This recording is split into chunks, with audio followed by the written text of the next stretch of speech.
Hello everyone, how are you? Today I am discussing about the practical assignment of Patliputra university BEd first year. तो मैं आपको दिखाता हूँ कि आपका बीएड फर्स्ट ईयर का क्या करिकुलम होता है और उसके अंदर क्या क्या वर्क होते हैं। ठीक है, तो हमारा जो फर्स्ट 7 सब्जेक्ट है आपका हो गया सब्जेक्टिव प्लस असाइनमेंट, और जो ये 3 हो गया ना आपका EPC 1, EPC 2, EPC 3, ये हमारा हो गया प्रैक्टिकल। तो ये हमारा 50-50-50 इच EPC 1, 2, 3 कंटेंट करता है। टोटल हो गया 150 मार्क्स, और 150 मार्क्स इधर हो गया, और इधर आपका टोटल ये जो मिलाकर हो गया आपका 400 मार्क्स, सॉरी 500 मार्क्स। ठीक है, तो 500 प्लस 150 टोटल 650 का करिकुलम होता है बीएड फर्स्ट ईयर का, है ना। तो हमने जो वीडियो अपलोड कर दिया अब तक BCC 2, 4 एंड 6 इसका कर दिया है, और 3 जो है उसको मैं करूँगा समय के साथ। आज मैं जो करने वाला हूँ आपका EPC 1 reading and reflection on text, ये आपका 50 इंटरनल होता है इसका वेटेज। तो इसमें 3 क्वेश्चन का मेनली डिस्कस हम लोग करेंगे, जो आपका टोटल 30 पेज में होने वाला है। तो अगर आप इसको बनाने का सोच रहे होंगे तो ये वीडियो आपके लिए यूजफुल हो सकता है। ओके, तो लेट्स स्टार्ट। तो पहला क्वेश्चन क्या कहता है कि पठन बोध से क्या तात्पर्य है, पठन क्षमता या दक्षता के लिए क्रियाकलापों की विवेचना करें। अगर आपके पास क्वेश्चन है तो उसका आप आंसर ढूंढ लेंगे, क्वेश्चन नहीं है तो आप इसको यूज में ला सकते हैं, क्वेश्चन विथ आंसर। ओके, तो पठन बोध से क्या तात्पर्य है, पठन क्षमता या दक्षता के लिए क्रियाकलापों की विवेचना करें। ठीक है, तो प्रस्तावना। आज के वर्तमान समय में, मैं धीरे धीरे इसको पढ़ूंगा क्योंकि इसमें समझाना कुछ है नहीं, आप वीडियो प्ले पुश करके इसको लिख सकते हैं। ओके, आज के वर्तमान समय में हमारी जो शिक्षा पद्धति का जो सिस्टम है वो मूलतः लिखित भाषा के रूप में तब्दील हो चुका है। इसलिए इस लिखित भाषा के ध्यानात्मक पाठ को मौखिक पठन कहते हैं। ओके, पठन बोध से तात्पर्य, साधारण अर्थ में पठन कौशल से तात्पर्य है कि लिखित भाषा को पढ़ना। ठीक है, हमारे जो हिस्ट्री पहले जो होता था वो आपका पत्थरों पे खुदाई वगैरह करके होता था, वो अलग अलग लैंग्वेज में होता था, तो उसको इजीली पढ़ना पॉसिबल नहीं था। तो अब जो इतिहास आया है जिसमें हमारे पास प्रूफ है लिखित फॉर्मेट में, तो वो आपका एक्चुअल में इतिहास है। ठीक है, कहता है आपका कि लिखित भाषा को पढ़ने की क्रिया को पठन कौशल कहा जाता है, जैसे पुस्तकों को पढ़ना, समाचार पत्रों को पढ़ना आदि। भाषा के संदर्भ में पढ़ने का अर्थ कुछ भिन्न होता है। भाव और विचारों को हम लिखित भाषा में के माध्यम से पढ़कर समझने को पठन कहा जाता है। ठीक है, पठन का अर्थ, लिखित भाषा के ध्यानात्मक पाठ को हम लोग मौखिक पठन कहते हैं, पर बिना अर्थ ग्रहण किए गए पढ़ने को पठन नहीं कहा जा सकता। पठन की क्रिया में अर्थ ग्रहण करना आवश्यक होता है। अर्थ ग्रहण किस सीमा तक होता है, यह तो पठनकर्ता के ज्ञान एवं कौशल पर निर्भर है। अब आता है पठन कौशल के उद्देश्य। पठन कौशल के प्रमुख उद्देश्य निम्नलिखित इस प्रकार हैं। शब्द ध्वनियों, पहला कहता है शब्द ध्वनियों व उनके सहायता के ज्ञान करवाना, जिससे वाचन में शब्दों का उच्चारण शुद्ध रूप में कर सकें। सेकंड कहता है आरोह अवरोह का ऐसा अभ्यास करवाना जिससे वाचन अथवा अवसर भाषा भावों के अनुकूल स्वर में पढ़ पाएं। थर्ड है आपका पढ़कर पठित वस्तु की भाव समझे तथा दूसरे को भी समझने या समझाने में सक्षम है। फोर्थ है आपका पठन के माध्यम से विराम आदि चिन्हों का ज्ञान करवाना। फिफ्थ है आपका कि पठित वस्तु का भाव ग्रहण करने की क्षमता विकसित करना। सिक्स है आपका बच्चों के शब्द भंडार में वृद्धि करवाना। और 7 है आपका स्वाध्याय की प्रकृति के विकास करना। ओके, आप यहाँ तक लिख लिए होंगे। पठन कौशल का महत्व, पठन कौशल का महत्व निम्नलिखित इस प्रकार है। फर्स्ट कहता है कि यह विद्यार्थियों के सर्वांगीण विकास में सहायक है। छात्र शुद्ध उच्चारण सीख सकते हैं। यह शब्द भंडार में वृद्धि करने में सहायक होता है। व्याकरणिक ज्ञान में वृद्धि करने में सहायक होता है। महान व्यक्तियों की जीवनी एवं आत्मकथाएं पढ़कर उनके आदर्श गुणों का आत्मसात कर सकता है। ओके, नेक्स्ट है आपका पॉइंट, सामाजिक दृष्टिकोण से भी पठन कौशल अत्यंत महत्वपूर्ण है।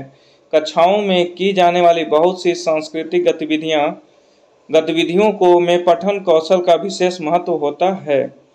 ओके, शिक्षा की प्रक्रिया का संचालन सभी शिक्षण स्तरों पर वाचन के माध्यम से किया जाता है। बिना वाचन के शिक्षण की प्रक्रिया का संचालन संभव नहीं है। ओके, सामाजिक, राजनीतिक, साहित्यिक तथा सांस्कृतिक विकास के लिए आलोचनात्मक दृष्टिकोण का विकसित होना आवश्यक है। यह आपका 7 पॉइंट हो गया। अब आगे है विषय की पठन बोधगम्यता के लिए आवश्यक बातें। विषय की पठन बोधगम्यता के लिए अति आवश्यक बात निम्नलिखित इस प्रकार हैं। फर्स्ट कहता है कि पठित सामग्री का केंद्रीय भाव या विस्तार ग्रहण कर लेना। सेकंड कहता है कि अनावश्यक स्थलों को छोड़ते हुए मुख्य सूचनाओं एवं भावों का ग्रहण करते हुए पढ़ते जाना। थर्ड है पठित सामग्री में तथ्यों, भावों एवं विचारों का चयन कर सकना तथा सारांश बता सकना। फोर्थ कहता है आपका कि तथ्यों, भावों एवं विचारों की क्रमबद्धता पहचान करना तथा उनमें कार्य कारण संबंध बता सकना। फिफ्थ कहता है कि पठित सामग्री पर पूछे गए प्रश्नों का उत्तर दे सकना। सिक्स कहता है पठित सामग्री से निष्कर्ष निकाल सकना। और आपका 7 कहता है कि पठित सामग्री का उपयुक्त शीर्षक दे सकना। और 8 कहता है भाषा एवं भाव संबंधी कठिनाइयां सामने रख सकना। 9 कहता है कि प्रसंगानुसार अपरिचित शब्दों, उक्तियों एवं मुहावरों के अर्थ का अनुमान कर लेना। 10 कहता है उपसर्ग, प्रत्यय, संधि विच्छेद द्वारा शब्द का अर्थ जान लेना। और 11 कहता है कोश में शब्द में दिए हुए अनेक अर्थों में से प्रसंगानुसार सही अर्थ जानने की योग्यता आ जाना। और 12 है शब्दों का लक्ष्यार्थ और व्यंग्यार्थ जान लेना चाहिए। 13 कहता है अनुक्रमणिका, परिशिष्ट, पुस्तक सूची आदि के प्रयोग की योग्यता प्राप्त कर लेना चाहिए।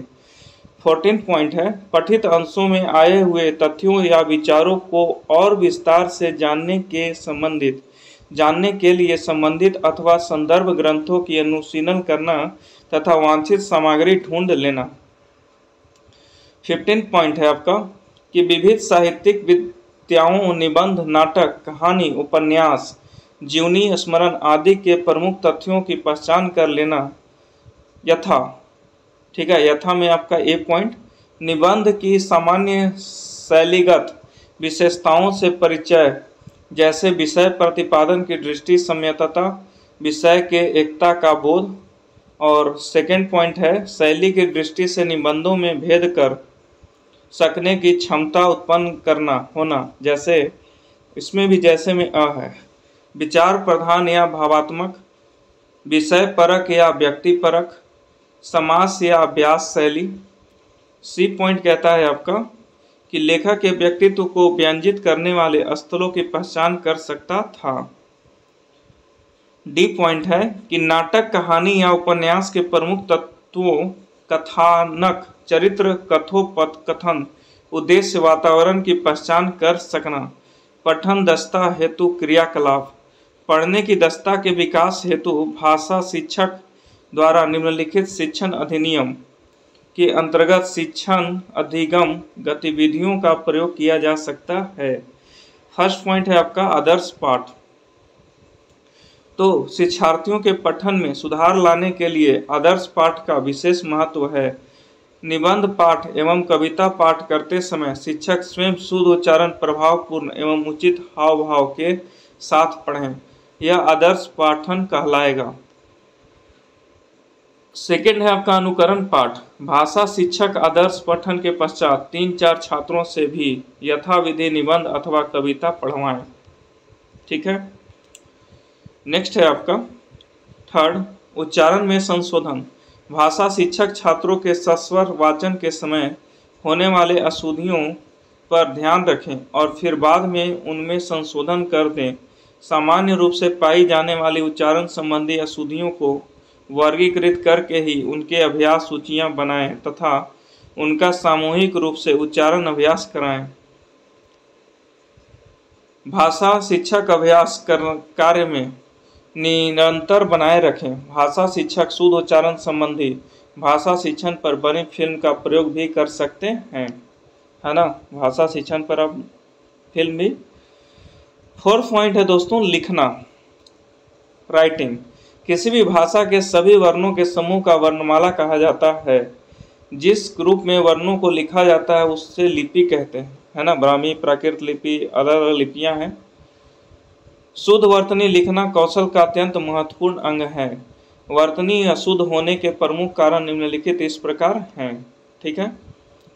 तो इसमें पहला है आपका लिपि का उचित ज्ञान न होना, मिली जुली आकृति वाले वर्णों में विभेद न करना या न कर सकना, उच्चारण का अशुद्धता। डी है व्याकरणीय रूपों की अनिभिज्ञता, ठीक है। तो लास्ट आपका कंक्लूजन डेट इज निष्कर्ष। उपर्युक्त वाक्यों अथवा तथ्यों से यह स्पष्ट होता है कि वर्तमान समय में पठन बोधगम्यता की भाषा पर पकड़ बनाए रखने के लिए अत्यंत आवश्यकता होती है। व्याचारिक आदान प्रदान, विभिन्न विषयों का ज्ञान प्राप्त करने, विश्व भर की जानकारी एवं छात्रों के संवेगात्मक तथा मानसिक विकास की दृष्टि से पठन बोधगम्यता कौशल का विकास आवश्यक हो गया है। अतः इसके अभाव में लेखन, वाचन एवं बोध सामर्थ्य का विकास असंभव है। अतः शिक्षक को छात्रों को पठन कौशल में प्रवीण बनाने का प्रयास करना चाहिए। डेट्स इट, एंड हो गया आपका पहला क्वेश्चन। अब हमारा सेकंड क्वेश्चन स्टार्ट होता है, ठीक है ना। सेकंड क्वेश्चन को हम लोग देखते हैं क्या है आपका। तो सेकंड क्वेश्चन ये है कि श्रवण और वाचन कौशल के विकास की विधियों का विवेचना करें, है ना। इसे राइटिंग के तौर पे भी इसको आप ले सकते हैं। तो हमारा पहला है प्रस्तावना। क्वेश्चन समझ गए। श्रवण जो सुनते हैं हम लोग, वाचन जो बोलते हैं, सुनना बोलना जो हमारे अंदर है कौशल, दैट इज एक्टिविटी, के विकास की विधियों की विवेचना करें, ठीक है। तो प्रस्तावना क्या है कि किसी का वाचन सुनने और सुनकर अर्थ एवं भाव को समझने की क्रिया श्रवण कौशल कहलाती है। दूसरे की बातों को ध्यानपूर्वक सुनने की आदत डालना, ठीक है। दूसरों के द्वारा किए गए उच्चारण को सुनकर शुद्ध वातावरण, शुद्ध उच्चारण का अनुकरण करना, ठीक है ना। शुद्ध सामग्री का अर्थ समझने की योग्यता विकसित करना। फिर कहता है कि श्रवण और वाचन कौशल के विकास के प्रमुख विधियां निम्नलिखित इस प्रकार हैं। तो पहला कहता है कहानी सुनाना। कहानी के द्वारा बच्चों का ध्यान सुनने की तरफ आकर्षित किया जा सकता है। ये आपका फैक्चुअल बात है, इंटरेस्ट जिसमें है उसको भी आपको लाना होगा। तो कहानी के द्वारा बच्चों का ध्यान सुनने की तरफ आकर्षित किया जा सकता है। शिक्षण के दौरान शिक्षक द्वारा बच्चों को कहानियाँ सुनानी चाहिए। वर्तमान काल में मनोविज्ञान की नवीन खोजों ने शिक्षा क्षेत्रों में महान परिवर्तन ला दिया है, ठीक है ना। अब शिक्षक नहीं विद्यार्थी शिक्षा का केंद्र बिंदु हैं। बहुत ही अलग बात लिखा हुआ है कि अब जो है शिक्षक नहीं विद्यार्थी शिक्षा का केंद्र बिंदु हैं। श्रवण और वाचन कौशलों के लिए बालक को जो भी ज्ञान दिया जाए वह सरल व स्वाभाविक ढंग से दिया जाए ताकि बालक उसे पाने के लिए लालायित हो उठे। अतः बालक की पाठ में रुचि बनाए रखने तथा उसके श्रवण वाचन कौशल के विकास के लिए कहानी कथन का प्रयोग किया जाता है। कहानी कथन द्वारा कौशलों का विकास आदिकाल से किया जा रहा है। शिक्षक को कहानी कथन के समय इस बात का ध्यान रखना चाहिए कि कहानी कथन के उद्देश्यों को पूरा करने वाली हो। कहानी का मुख्य उद्देश्य छात्रों में श्रवण तथा वाचन की योग्यता का विकास करना होता है, ठीक है ना। बोलने की योग्यता का विकास करने के लिए छात्रों से कहानी कहलवानी चाहिए तथा श्रवण शक्ति का विकास करने के लिए छात्रों को कहानी शिक्षक द्वारा सुनानी चाहिए। कहानी कथन के प्रमुख उद्देश्य निम्नलिखित इस प्रकार हैं। पहला क्या कहता है कि छात्रों की श्रवण शक्ति का विकास करना, ओके। छात्रों को बोलने की शक्ति का विकास करना, बी पॉइंट। सी पॉइंट कहता है छात्रों को स्पष्ट तथा तर्कपूर्ण ढंग से विचार करना सिखाना। और डी कहता है छात्रों को अपनी कल्पना शक्ति के प्रयोग करना सिखाना। ठीक है। आगे कहता है कि उनकी भाषा शैली का परिष्कार करना। ठीक है। नेक्स्ट है आपका सेकंड पॉइंट, संवाद। श्रवण और वाचन कौशल का विकास करने में संवादों का विशेष भूमिका है। संवादों का प्रयोग से अभिनय तथा नाटकों का रूपांतरण करने में किया जाता है।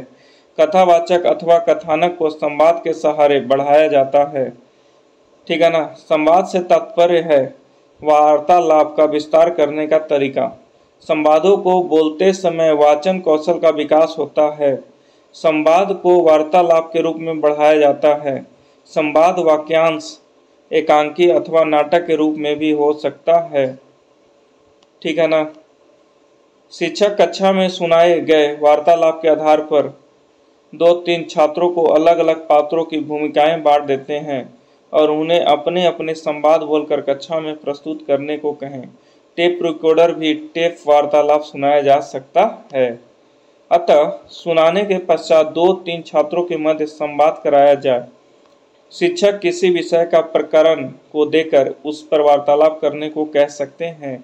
संवादों के माध्यम से प्रकरण की जानकारी होती है और कथा का सार भी स्पष्ट होता जाता है। ओके। कहानी की उपयोगिता। कहानी की उपयोगिता निम्नलिखित इस प्रकार वर्णित है। कहानी वह केंद्र बिंदु है जो निरक्षर बच्चों के भाव प्रकाशन से लेकर गद्य पद इतिहास भूगोल आदि विषयों तक को बड़े रोचक ढंग से हृदयंगम करा सकती है। सेकंड पॉइंट है कि बच्चे अपने होश संभालने के समय से ही अपने माता पिता भाई बहन नानी आदि कुटुंबियों से कहानी सुनने के अभ्यास और इच्छुक हो जाते हैं। इसलिए पाठ्य विषयों को रोचक बनाने के लिए इस साधन का उपयोग करना स्वाभाविक और मनोवैज्ञानिक है। थर्ड पॉइंट है बच्चों को कहानी की पुस्तकें प्रिय लगती है और उन्हें पढ़ने में वह अधिक रुचि दिखाते हैं। ऐसा देखा गया है, कहानी पढ़ने में हमें इंटरेस्ट लगता है, मतलब 2-3 स्टोरी आदमी पढ़ लेता है कंटिन्यू। अतः छोटी कक्षा में किसी विषय की कहानी के माध्यम से पढ़ाना उपयुक्त है। नेक्स्ट है आपका कि मनुष्य की भांति बोलते हुए पशु पक्षियों की कहानियों से बच्चों बड़ा प्रसन्न होते हैं। बच्चे जो है बड़ा प्रसन्न होते हैं। अस्तु उन्हें प्रकृति निरीक्षण की अति अधिक अवसर दिया जाए। ठीक है। इस प्रकार कहानियों से वह पशु पक्षियों के स्वभाव कार्य और उनके उपयोग की जानकारी प्राप्त कर लेंगे। इस प्रकार भूगोल और विज्ञान के शिक्षण में कहानी महत्वपूर्ण कार्य कर सकती है। ठीक है। नेक्स्ट पॉइंट है फिफ्थ, कहानियों द्वारा बच्चों की रुचि जागृत होती है, जिज्ञासा बढ़ती है और समझ विकसित होती है। 6 पॉइंट कहता है कहानियां बच्चों के मनोरंजन का मुख्य साधन होती है। कहानियां द्वारा आदर्शों की स्थापना की जा सकती है। उन्हीं के द्वारा शिक्षक अपने शैक्षिक उद्देश्यों की पूर्ति करता है और बच्चों का मन जीत सकता है और इस प्रकार अनुशासन और समस्या का हल हो सकता है।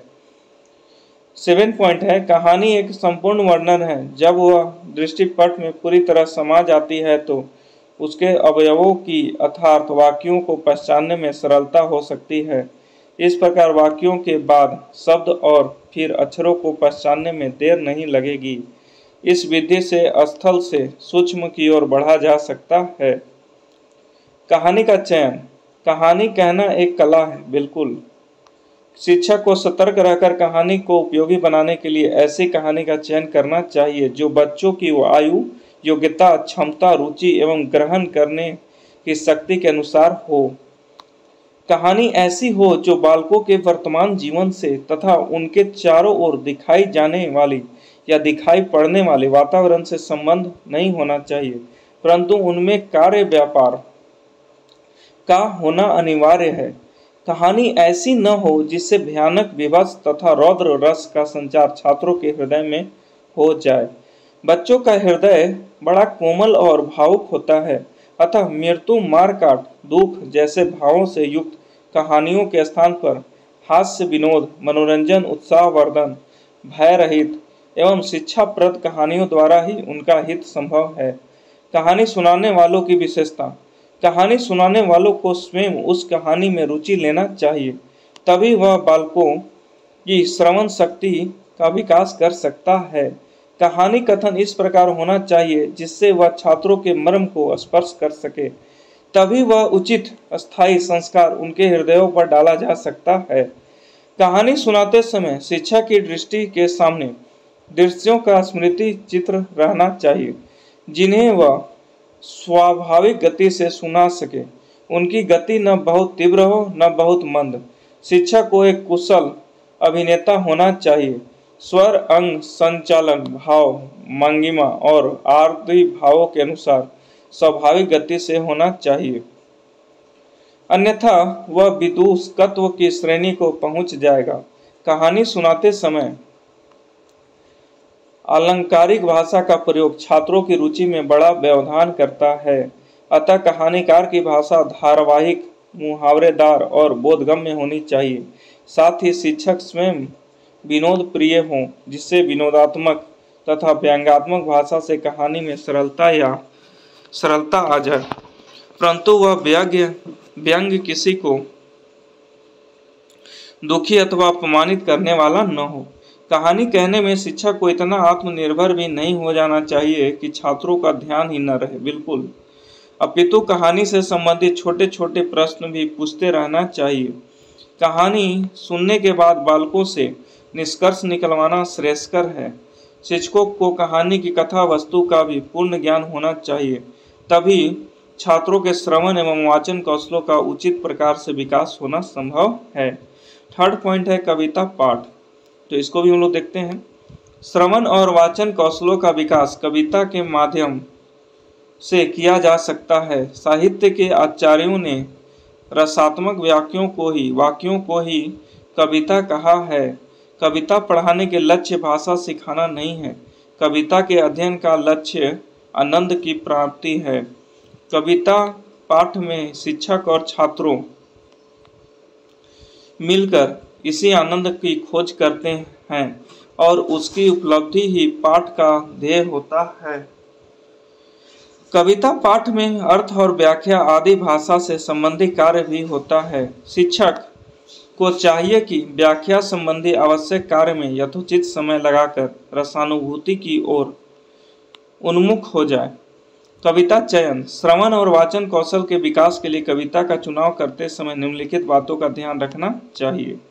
पहला पॉइंट क्या है? संकलित कविताओं के रस और सौंदर्य का आस्वादन छात्र सहज रूप से कर सकें, इसमें शिक्षक को थोड़ी सी सहायता की आवश्यकता है। सेकेंड फैक्ट क्या है कि हिंदी के प्रमुख प्राचीन और नवीन कवियों और काव्य धाराओं का परिचय दे सकें। थर्ड है संकलित कवियों की यथासंभव प्रतिनिधि रचनाएं। फोर है खड़ी बोली के अतिरिक्त हिंदी की अन्य साहित्यिक बोलियां का भी प्रतिनिधित्व करें। फिफ्थ कहता है छात्रों के चरित्र को उदात्त बनाने वाली हो। सिक्स कहता है विभिन्न रसों, अलंकारों, छंदों और काव्य शैलियों का परिचय दे सकें।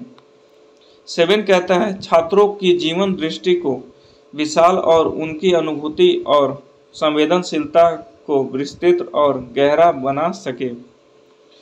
8 कहता है उनमें सृजनशीलता का विकास करें। और 9 कहता है कुछ अपवादों को छोड़कर आकार में इस प्रकार की हो कि उन्हें 1 या 2 पीरियड में पढ़ाया जा सके। तो कविता शिक्षण का उद्देश्य क्या है? कविता कल्पना और मनोवेशों द्वारा जीवन की व्याख्या करती है। उसकी वृत्ति रागात्मक होती है। वह मानव प्रकृति या जड़ तीनों से भाव ग्रहण कर मार्मिक हृदयगामी रूप से सत्य और आनंद की व्याख्या को प्रयत्न करती है। अतः कविता का लक्ष्य काल्पनिक और भाव जगत में विचरण करने का साधन प्रस्तुत करता है। कविता के द्वारा वाचन की प्रकृति का सरलता से विकास किया जा सकता है। कविता पढ़ाते समय अत्यधिक व्याख्या, शब्दार्थ, व्याकरण आदि का स्पष्टीकरण करने की विशेष चिंता नहीं करनी चाहिए, क्योंकि इससे रसानुभूति में व्याघात उपस्थित होता है। लेकिन कहीं कहीं कविता का अर्थ को समझने एवं रसानुभूति के लिए अर्थ को बताना अति आवश्यक हो जाता है, परंतु केवल उन्हीं शब्दों का स्पष्टीकरण करना चाहिए जिनके द्वारा रसानुभूति एवं आंदोलनोन्मुक्ति में बाधा उपस्थित होती है। कविता शिक्षण के समय शिक्षक को ऐसा वातावरण उपस्थित करना चाहिए जिससे छात्रों के श्रवण एवं वाचन कौशल का उचित प्रकार से विकास हो सके। कविता द्वारा वाचन कौशल वृद्धि। तो कहता है कविता के माध्यम से वाचन कौशल बढ़ाने के लिए शिक्षक छात्रों से कविताएं शुद्ध उच्चारण, हाव भाव और भावों के अनुसार सुन सकते हैं। कविताओं का सामूहिक रूप से सस्वर पाठ भी करा सकते हैं। शिक्षक पढ़ाई गई कविता आदि पर छात्रों से प्रश्नों का बौछार करते हैं।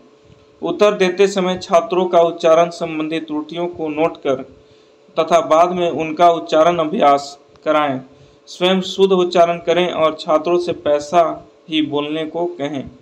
छात्रों को वैसा ही बोलने को कहें, एज फॉर डैट। ऐसे शब्दों को जोड़े बनाएं जिनकी ध्वनियों में बालक प्रायः त्रुटि करते हैं, जैसे वन वन, हंस हंस, शाखा शाखा, घोड़ा घोड़ा और सड़क सड़क आदि। छात्रों से शिक्षक इस प्रकार के शब्दों को बोलने का अभ्यास कर सकते हैं। फोर्थ पॉइंट है दोस्तों लघु नाटिका। तो व्हाट इज लघु नाटिका? लघु नाटिका भी काव्य का एक अंग होती है। काव्य दो प्रकार के होते हैं, श्रव्य और दृश्य। श्रव्य काव्य केवल कर्ण सुखद देता है, श्रव्य मतलब हो गया सुनना, और दृश्य मतलब देखना। काव्य नाटक काव्य है जो कानों तथा नेत्र दोनों का सुख देता है। श्रव्य मतलब रेडियो समझ लीजिए और दृश्य मतलब टेलीविजन। लघु नाटिका छोटे छोटे नाटक होते हैं। यह सटीक, स्पष्ट तथा सारासावित होते हैं। लघु नाटिका का उद्देश्य साधारण जनता के लिए तो मनोरंजन ही होता है, परंतु उसका उद्देश्य केवल इतना ही नहीं होता है, ठीक है ना, उसका कोई मैसेज होता है। निष्कर्ष, उपर्युक्त वाक्यों तथा गद्यांशों से यह स्पष्ट होता है कि अपने भावों और विचारों को मौखिक भाषा के द्वारा बोलकर अभिव्यक्त करना ही वाचन और श्रवण कौशल का दर्जा प्राप्त करती है। भाषा कौशल एक अभिव्यक्ति का साधन है, ठीक है ना, जिसमें सुनना, बोलना, पढ़ना और लिखना शामिल होता है। अतः कौशल भाषा का व्यवहारिक पक्ष माना जाता है, जबकि बाल की संप्रेषणीयता उसके भाषा कौशल पर निर्भर करती है। अब हमारा प्रश्नोत्तर 3 है, ठीक है, ये हमारा लास्ट होगा। तो आइए देखते हैं इसको। लेखन कौशल क्या है? राइटिंग क्या कौशल क्या है? लेखन कौशल के विकास पर प्रकाश डालें। तो प्रस्तावना सेम। भावों एवं विचारों की अभिव्यक्ति जब लिखित रूप में होती है तो उसे लेखन कौशल कहते हैं। दूसरे शब्दों में भाषा विशेष में स्वीकृति लिपि प्रतीकों के माध्यम से विचारों तथा भावों को अंकित करने की कुशलता को हम लेखन कौशल कहते हैं। भाषा के दो रूप हैं, मौखिक और लिखित, ठीक है। तो मौखिक क्या कहता है? मौखिक रूप के अंतर्गत भाषा का ध्वन्यात्मक रूप तथा भावों की मौखिक अभिव्यक्ति आती है। जब हम उन ध्वनियों को प्रतीकों के रूप में व्यक्त करते हैं और उन्हें लिपिबद्ध करके भाषा को स्थायित्व प्रदान करते हैं तो भाषा का यह रूप लिखित कहलाता है। भाषा के इस लिखित रूप की शिक्षा प्रतीकों को पहचान कर उन्हें बनाने की प्रक्रिया या ध्वनि को लिपिबद्ध कर लिखना क्रिया के अंतर्गत सुडौल एवं अच्छे वर्णों में लिखना सम्मिलित है। ओके, नेक्स्ट है आपका लिखित कार्य की उपयोगिता। कक्षा में जो विषय वस्तु पढ़ाई जाती है उसका अधिगम पूर्ण रूपेण विद्यार्थियों को हो गया है अथवा नहीं, इसकी जांच कैसे हो।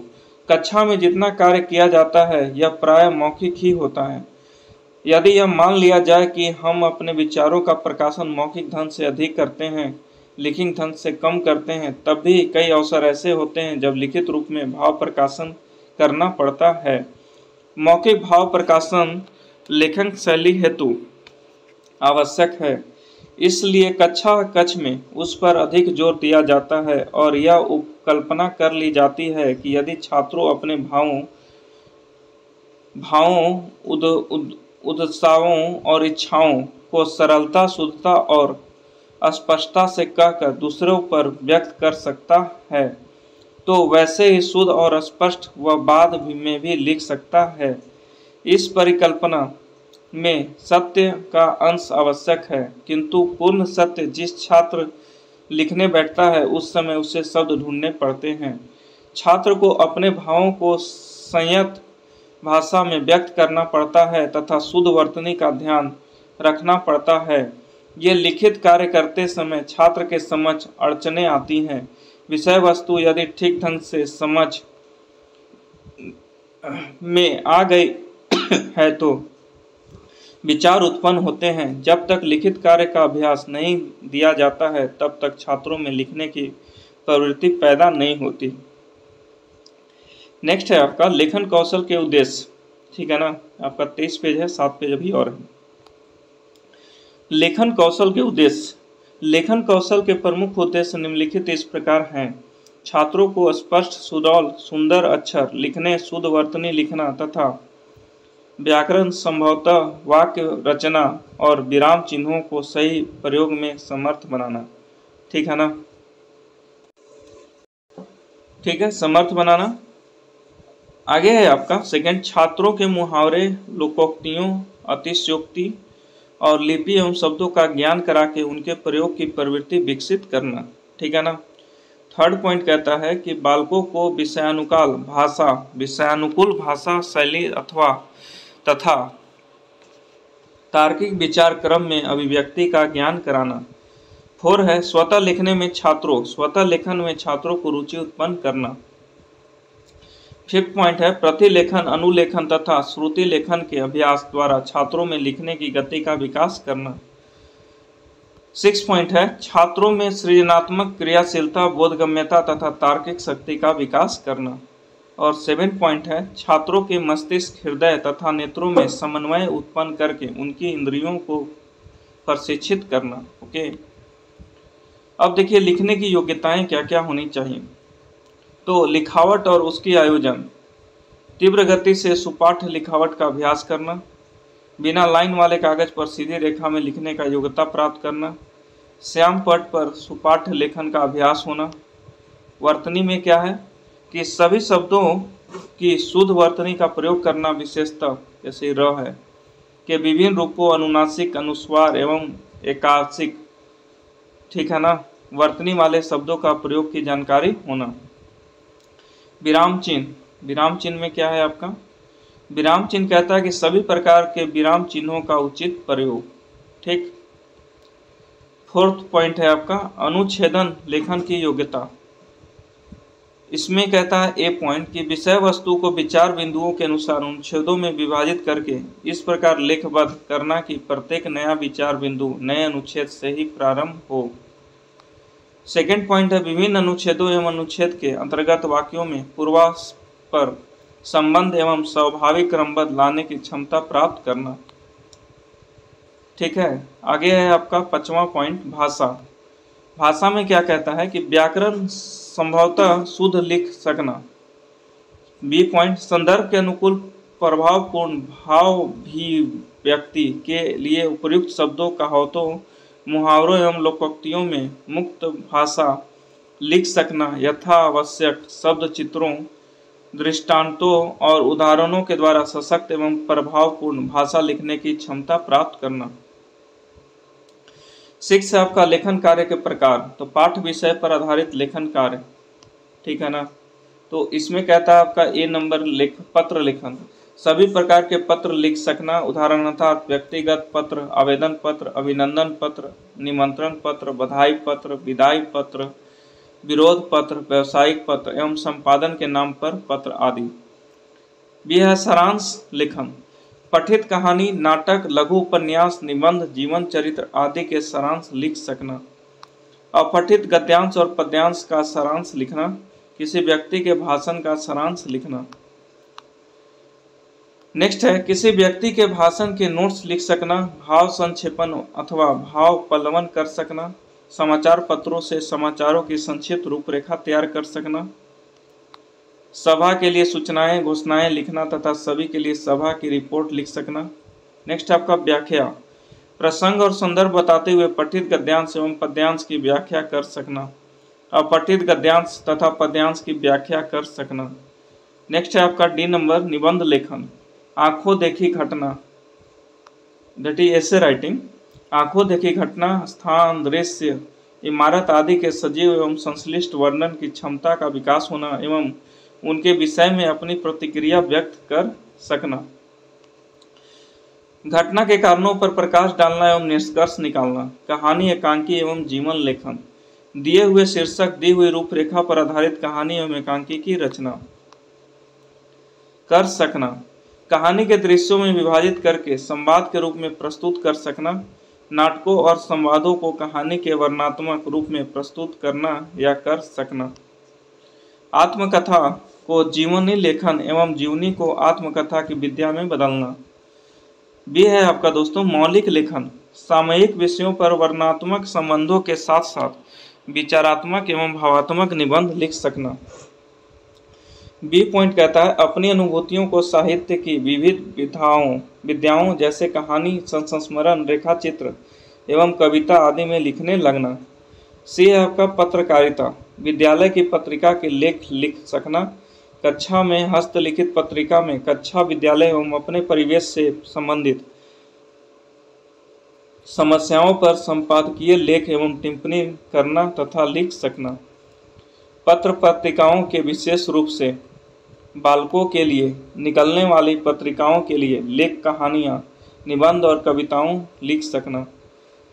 शाखा की पत्र पत्रिकाओं के लिए संवाददाता के रूप में निर्दिष्ट व्यक्तियों से साक्षात्कार करके उसका विवरण प्रस्तुत कर सकना।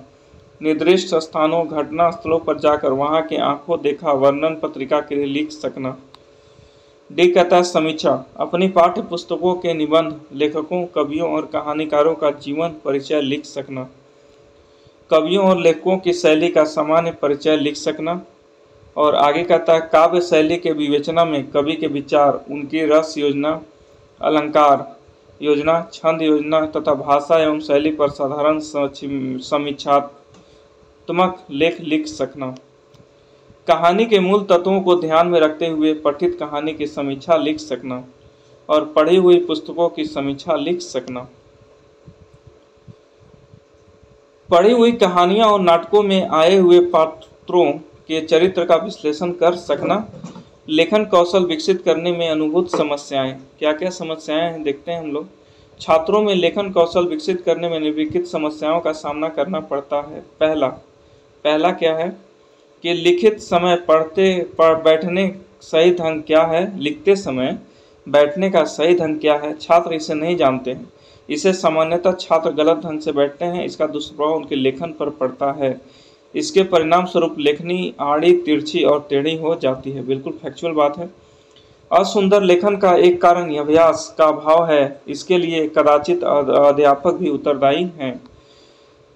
थर्ड है प्रथमतः छात्रों को लिखते समय कलम कैसे पकड़ी जाए यह भी नहीं आता। उपर्युक्त के अतिरिक्त कुछ अन्य कारण भी हैं जो लेखन को प्रभावित करते हैं, जैसे शब्दों के बीच स्थान का अभाव, शब्दों तथा वर्णों के बीच उचित दूरी छोड़ने चाहिए, लेकिन कुछ छात्र ऐसा नहीं करते हैं जिसके फलस्वरूप लेखन असुंदर हो जाता है।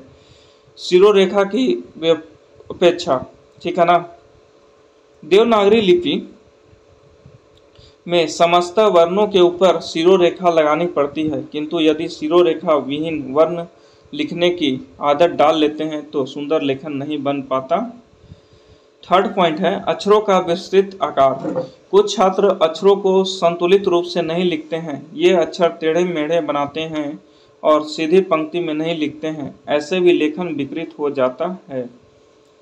फोर्थ पॉइंट है त्रुटियां। लेखन कौशल की एक महत्वपूर्ण समस्या त्रुटियां भी हैं।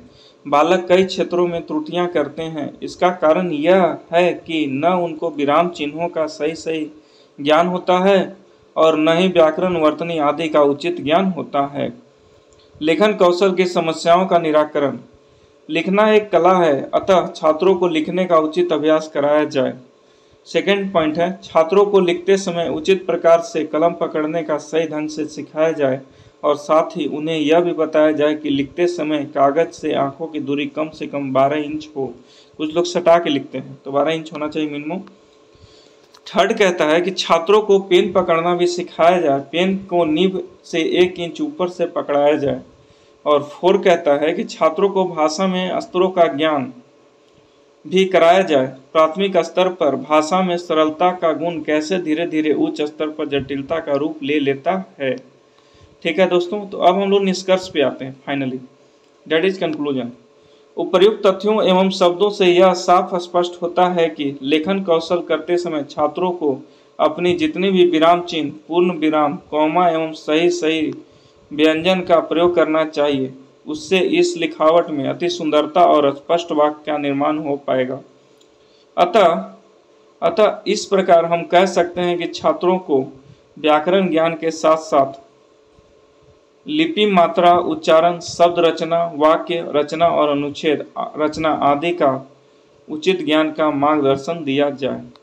तो यही था दोस्तों, that's it from my side and I hope आपको लिखने में ये आसान होगा, क्योंकि मैंने हर चीज़ को बोला है और वीडियो को जो है इसको धीरे धीरे मैंने रन किया है। तो वीडियो का लेंथ देख सकते हैं 40 मिनट हो चुका है, तो लिखने में आपका इसका 4 गुना टाइम लग जाएगा, ठीक है ना। तो इसका PDF तो टेलीग्राम में मिल जाएगा, लेकिन टेलीग्राम समय के साथ खो जाएगा कहीं, ठीक है। तो आप वीडियो में ही प्ले पुश करके लिख सकते हैं। ओके, तो यही था आपका।